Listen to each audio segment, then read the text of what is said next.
there was points in time where couldn't hold it in, couldn't hold it back. And I was also just telling myself, what's the point? I am exhausted emotionally, physically. This is the hardest thing I've ever been through. And if I can't cry in my own home going through the hardest thing I've ever been through, then where would I do it, or what's the point? But again, it was always kind of navigating. It was like, okay, this time I'm going to feed her, spare my wife, so to speak, because we'd obviously trade, because it was never a pleasant experience during the first year. And I was like, I'm going to be fine. Again, for all parents out there, is the minute you hear your child screaming bloody murder and you're continuing and they're screaming bloody murder because of what you are doing, that usually is stronger, or it was for me at least, it was stronger than my ability to control the emotions, I guess.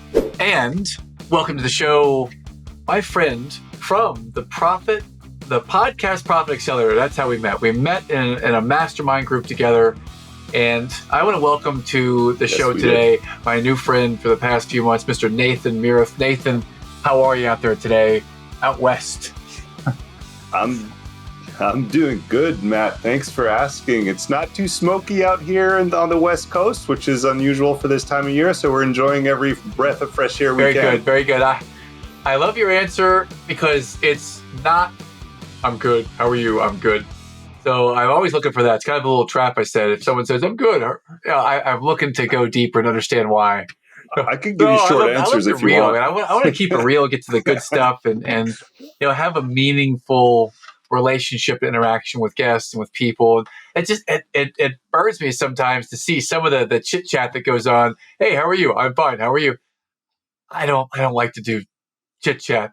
How's your day, Matt? When someone asks me that, sometimes I have to land the plane and they have to tell me that, because I love to go deep. You ask me how my day is, I would say that I'm excited because today is September the 7th, 2023. I got the first soccer practice tonight.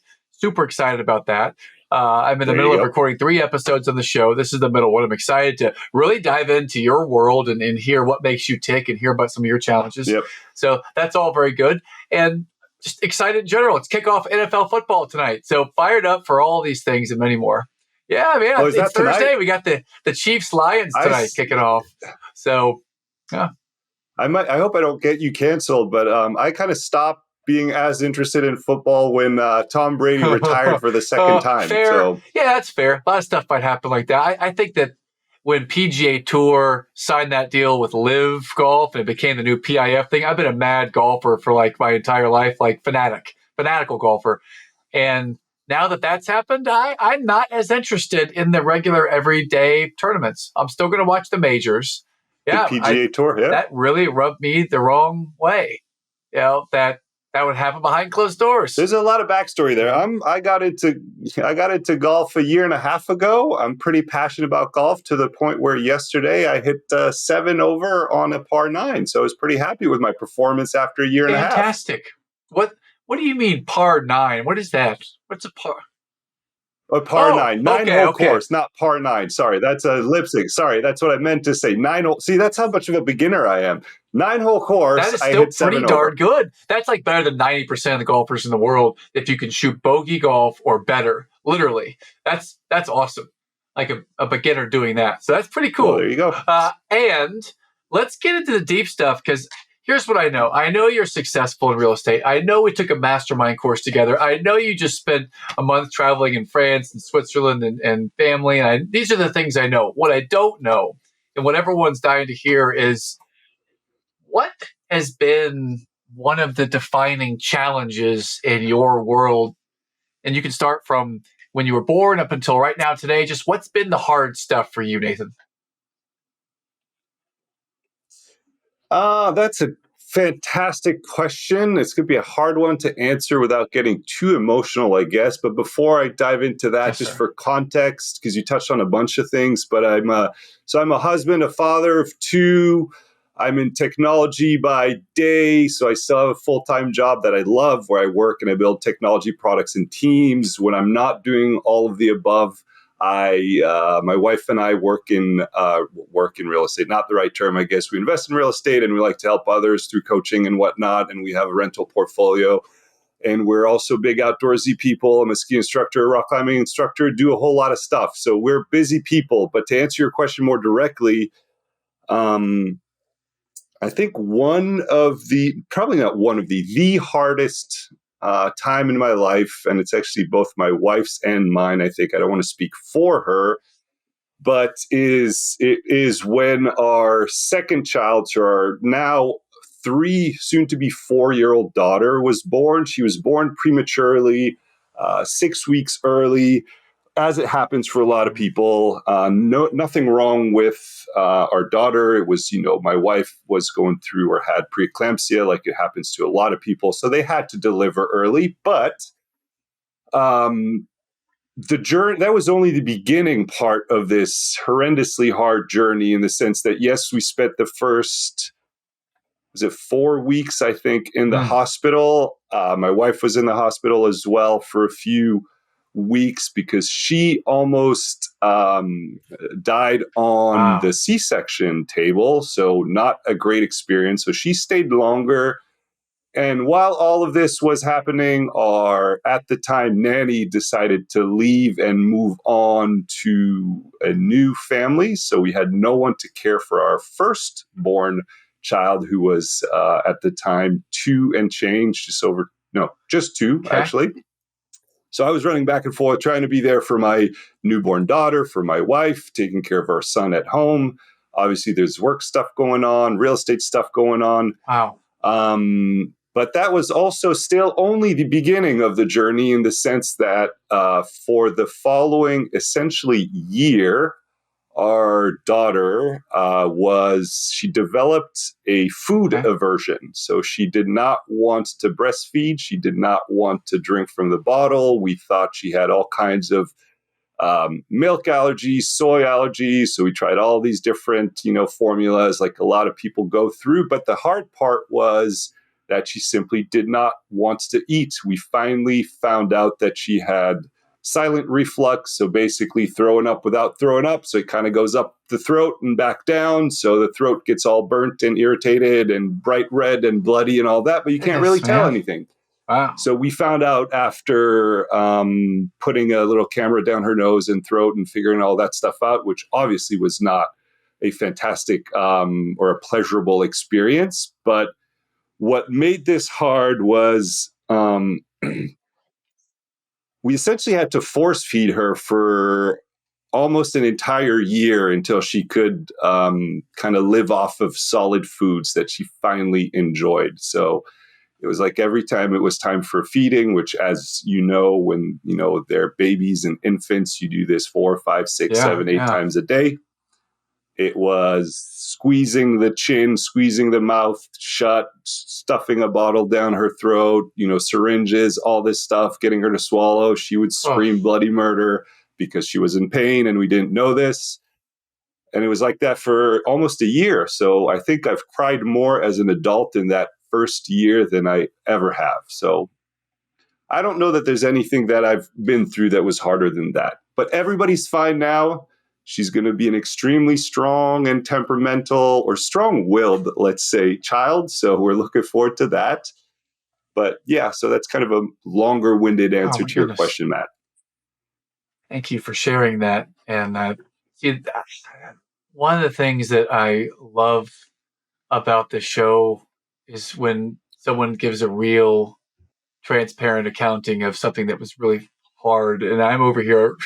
I've already cried today twice from stories that I'm on the verge. Just thinking about having to force feed my kid to survive and not knowing, and then finding out later, man, I feel for you. And I can really appreciate that you've been through something really challenging with the child. The thing that really relates kind of the most to me is I remember we have 3 kids, and they were all born, 2 vaginally, but one of them was a C-section. And I remember being in there. There's the third one, the C-section. Yeah. And I remember watching that from behind the curtain and just thinking they are cutting open my wife. And it's different on TV than in ER or in Grey's Anatomy than it is in real life. I'm sitting on the other side of the curtain. I can see nothing really. I see blood on the scrubs of the surgeon doctor. Yeah. And then I saw the baby, and it was amazing and beautiful. And your experience was not exactly like that. And I'm curious what what that was like for No, you to be in there at that time? Like what emotion was coming up when literally your wife is there and it's almost dying. I mean that. it it's another great question, I guess, Matt. So our firstborn was also born through a C-section. It was not planned. It was after many, many hours, 20 or so hours of, natural labor to try to have him, born Yeah. naturally. That didn't work out. So my wife was rushed into the room to get a C-section for our firstborn, and that went as expected or as well or good as it possibly could go. So that was my only prior Yeah. experience with maybe not an operating room, but at Yeah. least a C-section Yeah. and all of that. So I was going into this one figuring it would be very similar. And you prep, she preps, she goes in Yeah. first for those who don't, have not been through this first. And you kind of wait in the room, for her to get ready. Then the doctors come out, they get you, you put on your bunny suit, you walk in, you walk past them behind the curtain, as you mentioned, and then you just wait for them to do their job. And essentially it's, 20 minutes. I can't really remember, but it's pretty quick. All of a sudden there's a baby. They typically bring the baby to you, the father, because you're standing behind the curtain with your Yeah. two free hands, whereas, the mother is, tucked under all this, Yeah. draping and, curtains and stuff. So that is kind of what I was going in expecting to happen. And of course it didn't happen that way. So they took our daughter out, they took the baby out, and everything seemed to be fine with our daughter, which is Okay. great.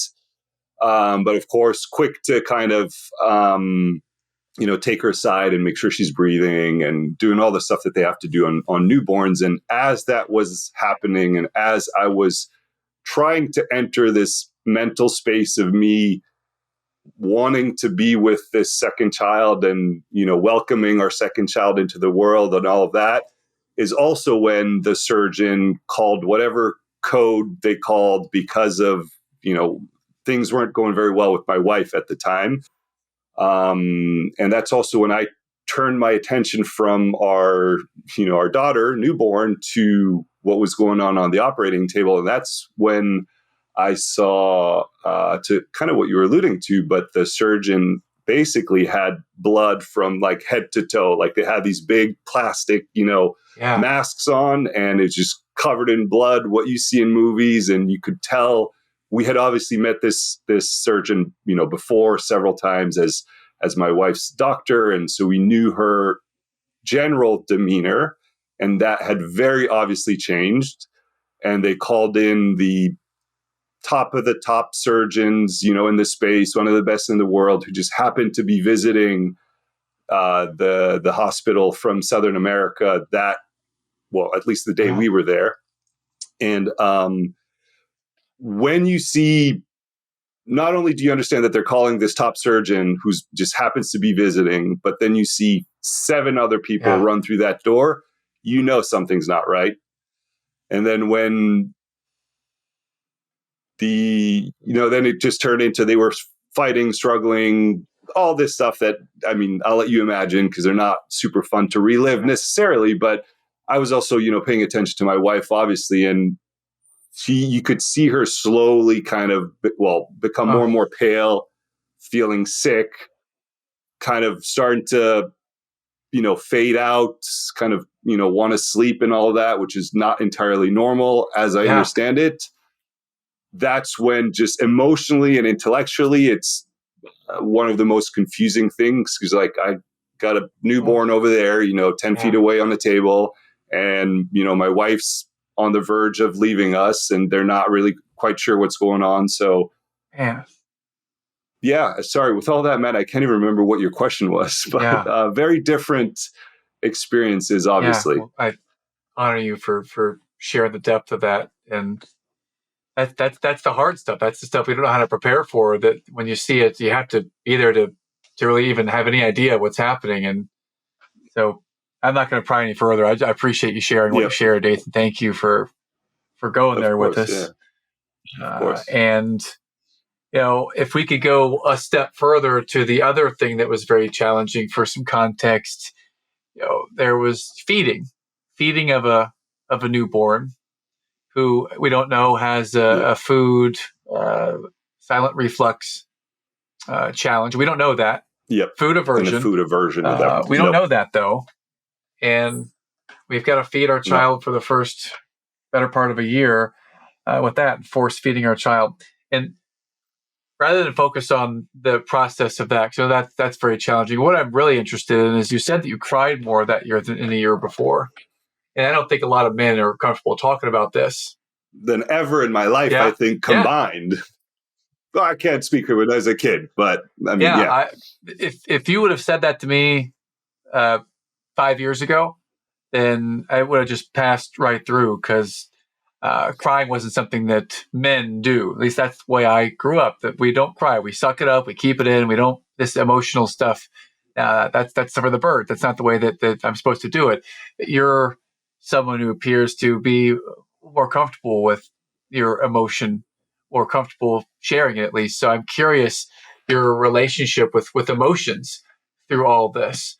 If you've been able to grow or push them down or be free with them. Just can you talk a little bit about how your emotional journey has evolved over the past number of years, Nathan? Yeah, and I think you used the best word there possible. I think it's evolved in the sense that I want to say I was in the past more like how you were just describing yourself, where it was kind of, men don't really have emotions, suck it up. I mean, I've always been a somewhat emotional individual or emotionally aware individual, and I'm not shy to necessarily kind of speak my emotions or say, hey, I'm upset or I'm sad or whatever, but I wouldn't necessarily show it that much. And I think for me, having kids changed that, where I was like, being able to, I don't know what the right word is, but my emotions became stronger or more raw or more vocal or whatever after having kids. And that's a hard thing to explain, because if you're not a parent, I mean, I don't know that words can do it justice, even if I tried, but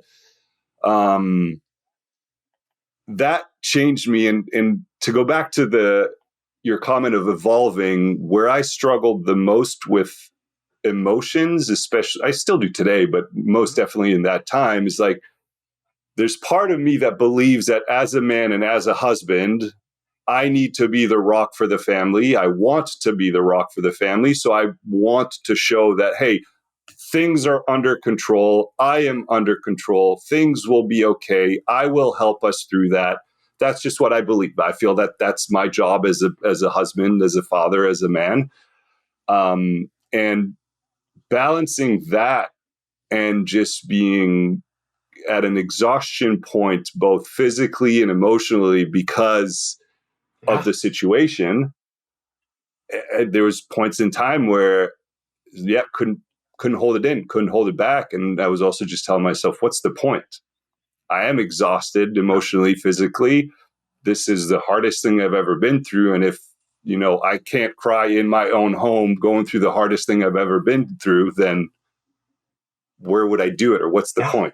Right. So, but again, it was always kind of navigating. It was like, okay, this time I'm going to feed her, spare my wife, so to speak, because we'd obviously trade, because it was never a pleasant experience during the first year. And I was like, I'm going to be fine.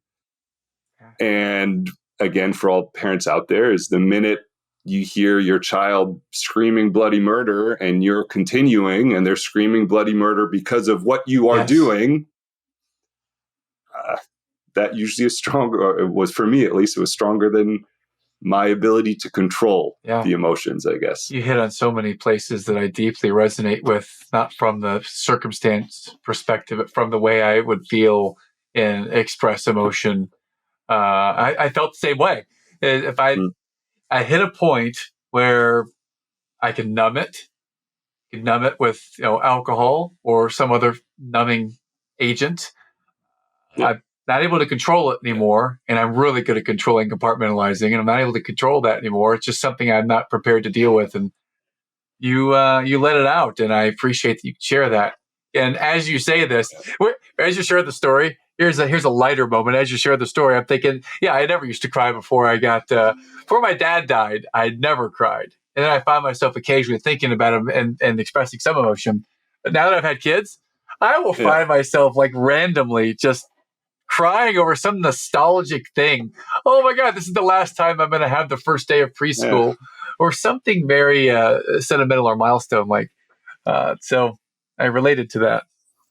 Oh, 100%. I mean, I think since we had kids, for instance, I can no longer watch any form of media or entertainment, movies, TV shows, or whatever that show things that happen to children, or Yep. children are mistreated, or they're kidnapped, Yep. or they're whatever. Whereas before, I would be able to emotionally disconnect and be like, I know this is made up. It's a story. It's just something to entertain individuals. And I didn't get emotionally involved. And now I just can't, because I just put myself in that situation and I just can't. So it does change people, for sure. Yeah, we used to watch, we were dating, or we were newly married. We used to watch a show, Criminal Minds. And we don't watch that anymore. And anything with around kids, we definitely don't watch that stuff anymore. So I can appreciate that. Well, okay. So thank you for going down the rabbit hole on the hard personal stuff. And I'd love to get to kind of what is your driving why now? You're successful in business, real estate investing. I before you tell your story, my version of you is Nathan's a tech genius, because I'm not as tech. So I would say that he's a tech genius, whatever that might mean. I know. So can you help us in a little bit here? And what is it that you're passionate about in your career now?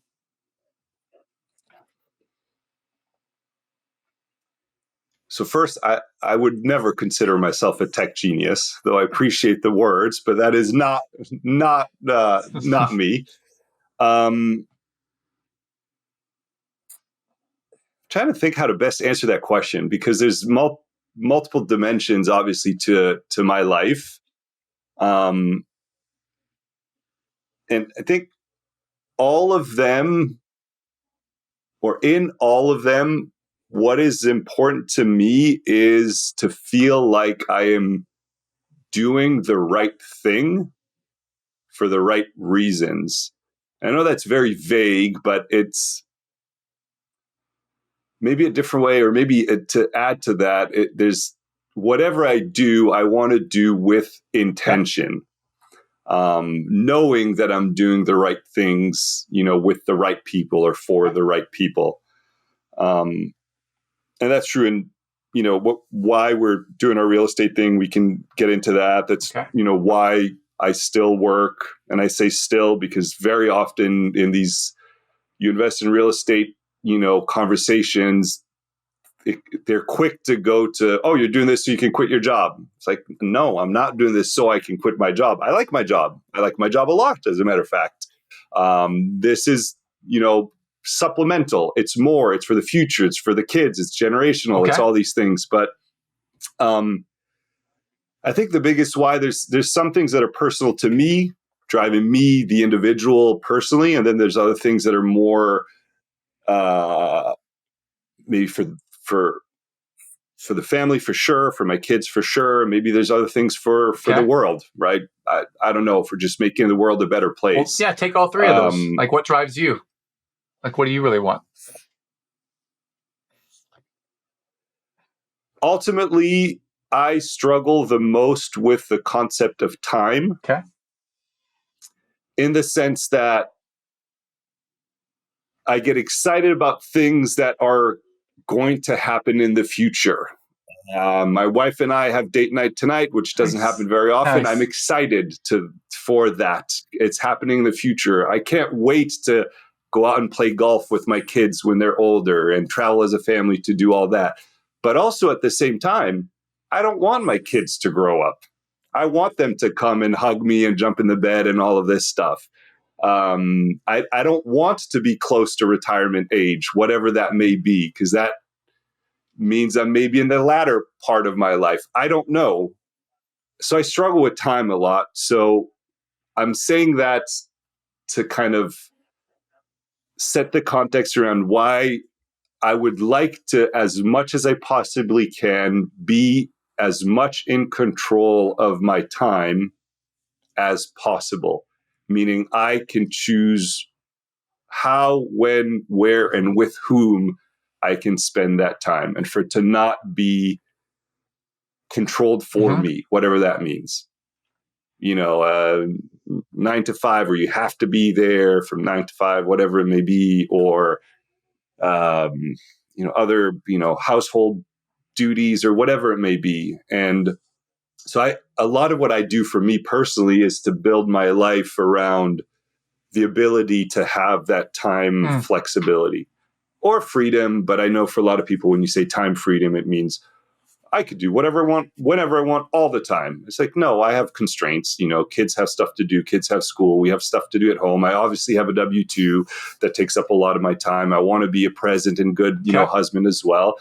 But it's having the ability to kind of move the blocks around, so to speak, that I can do and is important to me. I love that you talk about moving the blocks around to help you with time to get what you want. I love that you've talked about things in a way that you're doing things that are the right thing with the right people for the right reasons. So there's a lot of intentionality.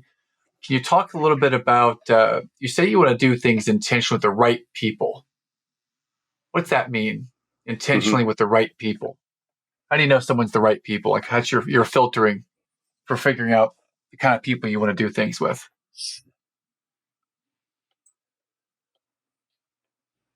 I think at the end of the day, the right people for me are people who have an exceedingly high bar for quality, for expectations, for work ethic, for all of that kind of stuff, so to speak, but that are ultimately givers and who wants to give back to others. One of my favorite books is Adam Grant's Give and Take. Yes.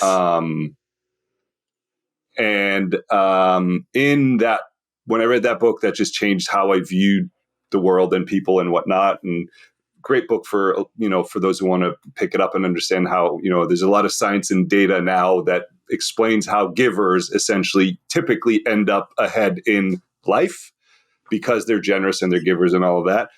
So that's my filter. It's like people who are looking to give back to others around them, surrounding them, their coworkers, their family members, their community members, whatever it may be, versus wanting to take from others and latch on and benefit from and abuse and coast and whatnot. That's kind of my quick filter. I love you said Adam Grant, Give and Take. So I've got his other book, Originals, on the shelf. My wife gave that to me some years ago, and he's one of the few people I follow that whenever I see something from him on LinkedIn, I pause and read it because I think there's always some depth to it. Yeah, I appreciate that. And I wonder, as we get into this depth of your intentions and values, I wonder, are there any other books, for example, that you've taken some value from that you could share with us today?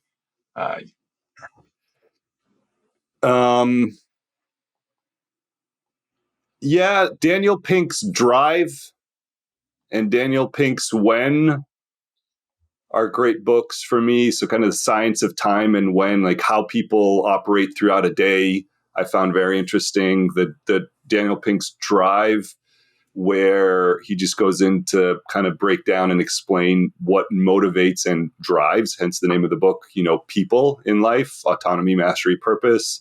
I found extremely interesting. I loved Who, Not How. And I'm blanking on the author's name Ben now. Hardy, man, that was a good one. How terrible Real good one. Yeah. Daniel Coyle's Culture Code, I also very much, enjoyed and kind of has helped me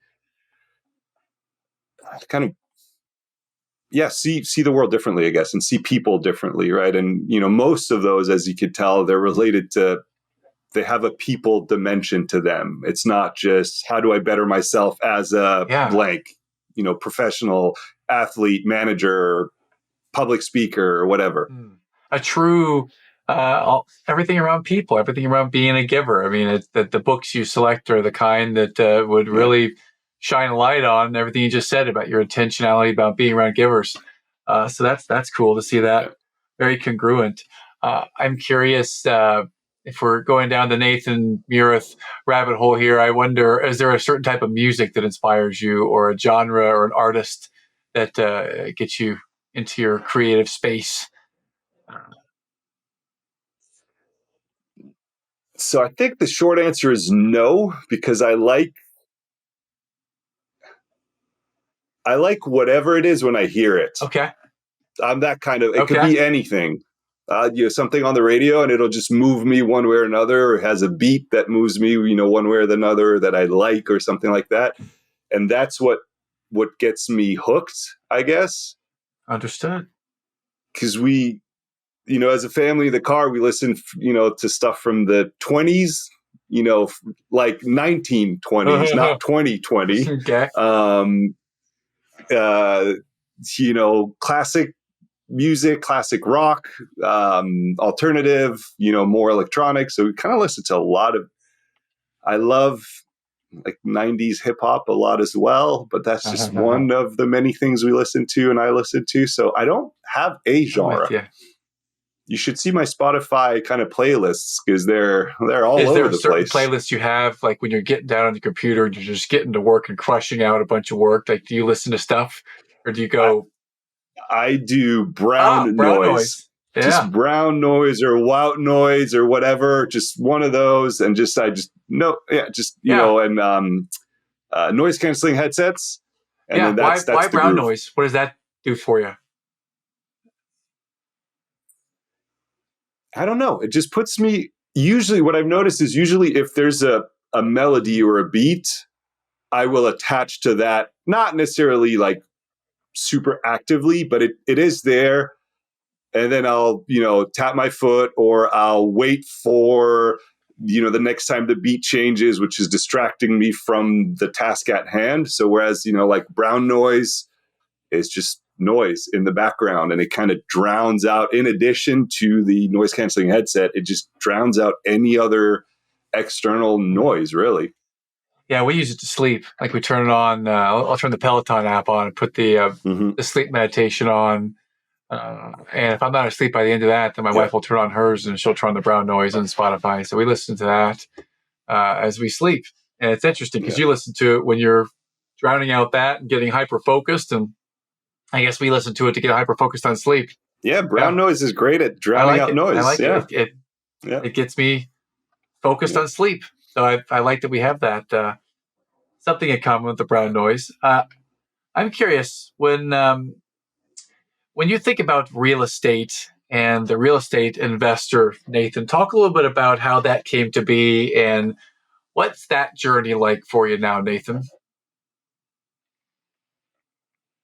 So it came to be, and every time I'm asked that question, I should actually put in the effort to go figure out where I first heard this. So I'll just credit Brandon Turner, because I think it might have been him at one point in a podcast or whatever, that said something like he had bought a rental property for their firstborn, put it on a 15-year mortgage, have the tenants basically pay down that mortgage. And 15 years later, by the time that kid was ready to go to high school, they would have this fully paid off, income generating asset that they could use to fund their child's education, like university, college education, either by you sell it, you refinance it, you use the cash flow to just pay for schooling or whatever. And I just remember the moment when I heard that, I felt like an idiot, because how have I never thought of that? Because this is genius. Why would I try to save 200 grand or 300 grand or 500 grand over the next, 20 years times two if you have two kids, or times however many kids you have, and instead, purchase an asset with 10, 20, 25% down, have to find a fraction of that total amount and let time and tenants basically pay down this asset and have this asset worth a whole lot more, and probably most likely, I guess, enough to cover college education. Yeah. So it's like, I love that idea. Let's start doing that. So that was the initial catalyst, I guess. And then it was one of those things where, you get one and then like, well, it'd be good to have a second one to just kind of de-risk, quote unquote, portfolio. I don't know if one rental property qualifies as a portfolio, but it was like, if our tenants moved out of that one rental, then we had to bear the expenses and all of that. So maybe we get a second to just offset stuff. So we kind of de-risk. And then you get a third, and then second kid's born. So you say, oh, we got the first kid, their quote unquote college fund property. Now we got to do the same for the second kid. And then you get to a point where these things are generating enough cash flow that after a certain amount of time, they fund the next purchase. And the flywheel, snowball, whatever the best analogy is, starts. And that's kind of how it started for us. Fantastic. Thank you for that origination story. I think that really is important for our listeners to make a bookmark, because I've heard Brandon. I've heard him speak on Justin Fallon's podcast. I think he's got a cool beard. I've listened to him talk about his real estate ventures. Yeah. Probably heard the same story. And how many times have I heard some great story about financial protection or real estate investment and not taken action? And Nathan just gave us a very simple, I'm not saying it's easy, a simple blueprint and a thinking behind it that anyone could follow. I mean, I'm curious if there's, and I don't know this going in, I'm curious, do you coach or mentor people in this space? Because this feels like someone that, if we could learn from that, I mean, I know we could buy courses out there, but is there a way to connect with you or learn from you on this? Bunch. Yeah, so we didn't set out to do any form of coaching or education, but as with, I think, many similar stories, our quote unquote entourage, friends, family, coworkers, friends of friends, coworkers of coworkers, just started growing kind of curious and interested in what we were doing. Like, oh, interesting. You are buying rental properties, thousands of miles away, and you can do that, and you don't go there, and they're managed, and it's fine, and the investment works. It's like, yes. And you explain all of these things. And, after doing it 5, 6, 7, 8, 10, 20 times, you're like, maybe I should just record myself explaining this stuff. And the next time somebody asks, I'll send them that instead of me finding the time.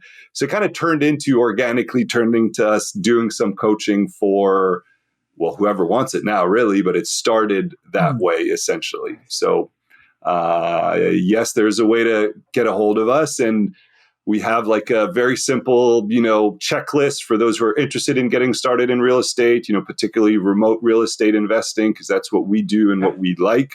And the easiest way to get that is to just go to readyforrealestatechecklist.com. It's all spelled out, readyforrealestatechecklist.com. Wow. And that's what we use when we got started. If you check all those boxes, then you'll be in a really good spot to get started. Readyforrealestatechecklist.com. Fantastic. And that is, it's quite catchy. It's easy to remember. I like it. Readyforrealestatechecklist.com. And I believe also you have a podcast. Can you tell us a little bit about that?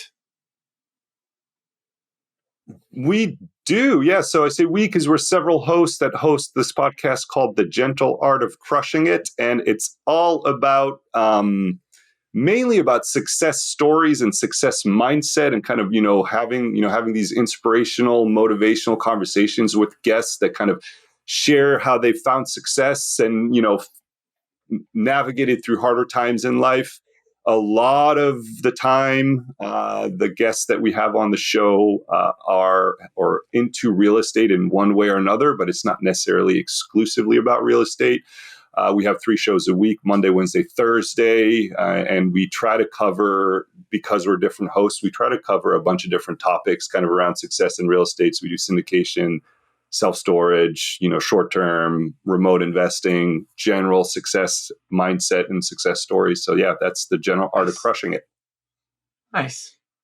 Well, Nathan, you've shared a number of things today. I'd like to wrap it up with the question I love to ask every guest. And that is when you hear the phrase eternal optimist. What does eternal optimist mean to you? That's a great question. And I don't know. And maybe my answer is I don't know is simply because I I put a lot of intention and effort into being a glass half full or a positive person in general. It is one of my core values, or whatever you want to say, is like I will actively and intentionally try to find the positive in any given situation that I encounter that might arguably be qualified as positive or negative, but there's always positive. You get fired, maybe it's to find a better job, right? You didn't get that role that you interviewed for. It's maybe because there's internal, politics, and you would have hated that place there. You got a flat tire. Maybe it was to, just take a break and just, admire the landscape while you wait for AAA to, come by or whatever. So that's just generally who I am. And that's what eternal optimist makes me think of. Not me, obviously, but that kind of attitude or mindset. So I don't know how good of an answer to your question that was, but it resonates with me in that sense, in the sense that it's like, oh, that's maybe a much better way to say what I try to do actively and what I try to enact as a value around being glass half full and, always looking for the positive. So maybe I am an eternal I would sound so. I love the way you started off with I don't know, and then you worked it all out, and what you came up with was actively putting effort to being positive. It doesn't have to be more complex than that. Yeah. Actively putting effort to being positive. A lot of intention and effort go into being that, and that's fantastic. Nathan, I want to thank you for sharing some really hard stuff and sharing the values and your intentionality and being able to share with us a little bit about your real estate investing and just everything you've done today. Just thank you, my friend. You're much appreciated and been a great guest. Thank you.